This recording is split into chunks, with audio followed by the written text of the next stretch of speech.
Felizes os pobres em espírito, porque deles é o reino dos céus. Aleluia, aleluia, aleluia, aleluia, aleluia, aleluia, aleluia, aleluia.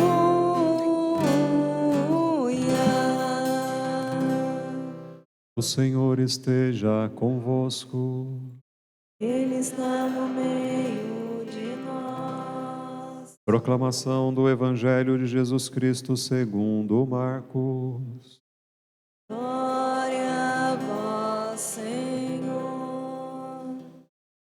Naquele tempo, quando Jesus saiu a caminhar, veio alguém correndo, ajoelhou-se diante dele e perguntou: Bom mestre, que devo fazer para ganhar a vida eterna?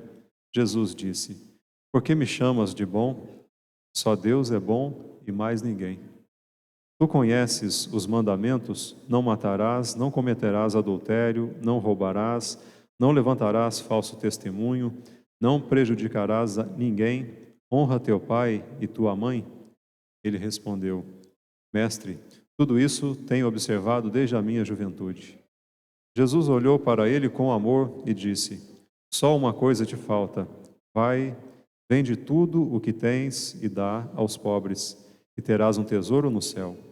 Depois vem e segue-me. Mas quando ele ouviu isso, ficou abatido e foi embora cheio de tristeza, porque era muito rico. Jesus então olhou ao redor e disse aos discípulos: Como é difícil para os ricos entrar no reino de Deus. Os discípulos se admiravam com estas palavras, mas ele disse de novo: Meus filhos, como é difícil entrar no reino de Deus. É mais fácil um camelo passar pelo buraco de uma agulha do que um rico entrar no reino de Deus. Eles ficaram muito espantados ao ouvirem isso e perguntavam uns aos outros: Então quem pode ser salvo? Jesus olhou para eles e disse: Para os homens isso é impossível, mas não para Deus. Para Deus, tudo é possível. Pedro então começou a dizer-lhe: Eis que nós deixamos tudo e te seguimos. Respondeu Jesus: em verdade vos digo, quem tiver deixado casa, irmãos, irmãs, mãe, pai, filhos, campos, por causa de mim e do Evangelho, receberá 100 vezes mais agora, durante esta vida, casa, irmãos, irmãs, mães, filhos e campos, com perseguições, e no mundo futuro a vida eterna. Palavra da salvação. Glória a vós, Senhor. Podemos assentar.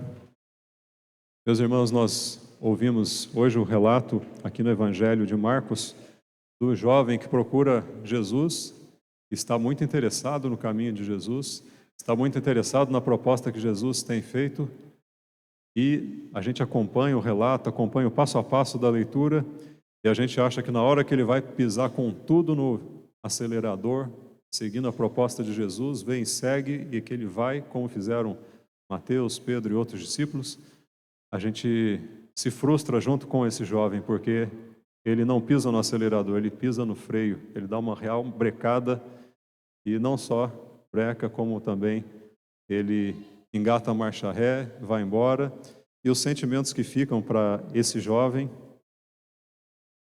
é tristeza e o abatimento. Por quê? Porque ele era muito rico.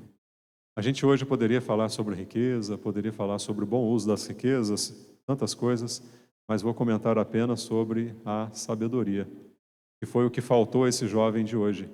Na hora que ele tinha que abraçar a proposta de Jesus, que era o projeto de alegria e felicidade plena que Jesus tinha para ele, foi a hora que ele brecou, ele freou e parou o caminho dele e voltou. Até numa redundância, voltou atrás. Ele voltou para trás, ele não seguiu Jesus, não foi empenhado, não teve coragem, porque faltou a ele a sabedoria. Hoje as leituras falam muito sobre esse tema da sabedoria. ouvimos na primeira leitura, ouvimos também no Salmo, de alguma forma estamos ouvindo aqui no Evangelho. Existe uma sabedoria que é verdadeira, que é a sabedoria que promove a graça de Deus, promove a glória de Deus, promove a, a glória, a bendição, podemos dizer assim, promove a graça de Deus, promove o bem nosso e promove o bem do próximo. Essa sabedoria, ela é verdadeira. Existe uma sabedoria que é falsa, na qual a gente pode confiar, a gente acha que vai dar certo, mas o sentimento que fica é o mesmo sentimento desse jovem: tristeza, abatimento, vai embora cabisbaixo. Assim nós precisamos, todos nós precisamos de sabedoria no nosso caminho. Precisamos pedir a Deus a sabedoria que vem dele, porque muitas vezes, como diz também uma leitura do Antigo Testamento, nós somos homens e mulheres fracos, incapazes de discernir o que é bom, o que vos agrada. Por isso, dai ao meu coração sabedoria. Nós devemos pedir hoje sabedoria nos caminhos bem concretos que cada um de nós vive, lá na sua vida, na sua realidade, nos seus trabalhos, nos seus estudos, na família. Você precisa, eu preciso, todos nós precisamos de sabedoria. Sabedoria que vem de Deus. Deus sabe o que é melhor para nós. Nós muitas vezes achamos que sabemos. Muitas vezes um pouquinho mais de tempo e as experiências vão mostrando para nós: não, esse caminho, essa escolha não valeu a pena. Nós precisamos ser homens e mulheres do discernimento. Não dá para agir de qualquer jeito, precisamos discernir.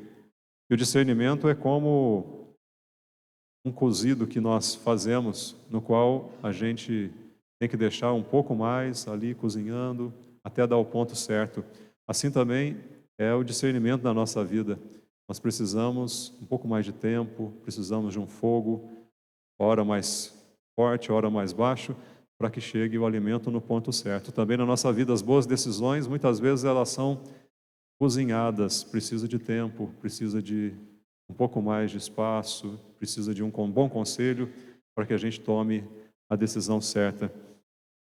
Mas se nós queremos a sabedoria que vem de Deus, nós precisamos primeiro pedir. É o que está no Salmo que nós lemos hoje. Ensinai-nos a contar os nossos dias, e aí o salmista pede, e dai ao nosso coração sabedoria. Depois ele diz assim também: que a bondade do Senhor e nosso Deus repouse sobre nós e nos conduza. Tornai fecundo, ó Senhor, nosso trabalho.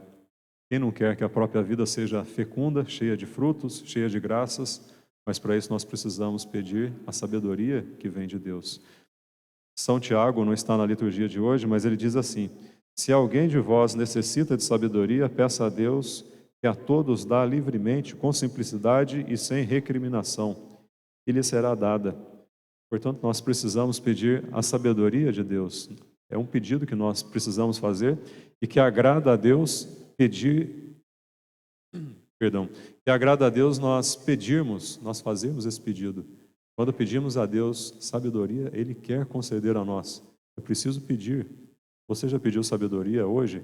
Já pediu sabedoria para conversar com a sua esposa, com o seu marido? Para conversar, para educar seus filhos? Sabedoria com aquele colega de trabalho que é um desafio para você? Sabedoria para lidar com o seu próprio dinheiro? Sabedoria para lidar com a família? Todos nós precisamos desse dom precioso da sabedoria. E a sabedoria, ela, como diz aqui também, na primeira leitura, ela vale mais do que a beleza e a saúde, pois o esplendor que dela irradia não se apaga. Todos os bens me vieram com ela, pois uma riqueza incalculável está em suas mãos. Pode ser até que alguém ganhe, por exemplo, financeiramente, vamos dar um exemplo, a pessoa ganha na loteria, mas não tem sabedoria, não adianta de nada. A pessoa talvez tenha muito menos recursos, mas com sabedoria ela também consegue viver bem em família, manter e assim se desenvolver. Todos nós precisamos dessa sabedoria. Desde a sabedoria natural, que nós podemos obter pela observação, pelo estudo, mas também precisamos da sabedoria sobrenatural. E onde nós podemos adquirir? Já disse que é preciso pedir, mas também nós adquirimos pela palavra de Deus. É o presente de Deus para você, presente de Deus para todos nós. Está disponível para todos nós. Como adquirir essa sabedoria? Lendo a palavra, meditando, buscando viver a palavra de Deus. Mas quem é a sabedoria personificada e quem é a palavra personificada é Jesus. Portanto, o dom maior que nós poderemos pedir é a presença de Deus. Se aquele jovem ele não teve a coragem e faltou a ele a sabedoria de medir o meu caminho, os meus projetos e o projeto de Deus, o que é mais relevante? Ele escolheu os seus projetos e saiu frustrado. Também nós precisamos pedir a sabedoria de Deus para, quando Jesus olhar para nós com amor, fizer uma proposta para nós, nós precisamos saber medir qual é a medida dos meus projetos, das minhas intenções e o que Deus me pede. Talvez isso seja até coincidente em algum momento, mas às vezes pode ser divergente também. Nós devemos optar pelo caminho de Deus, que é sempre o que vai preencher melhor o nosso coração. Vamos pedir um instante de silêncio, esse dom a cada um de nós. E também você pode pedir hoje a sabedoria para aquela pessoa, aquele jovem, não sei, a pessoa da sua família, que está mais precisando desse dom. Vamos pedir isso ao Senhor.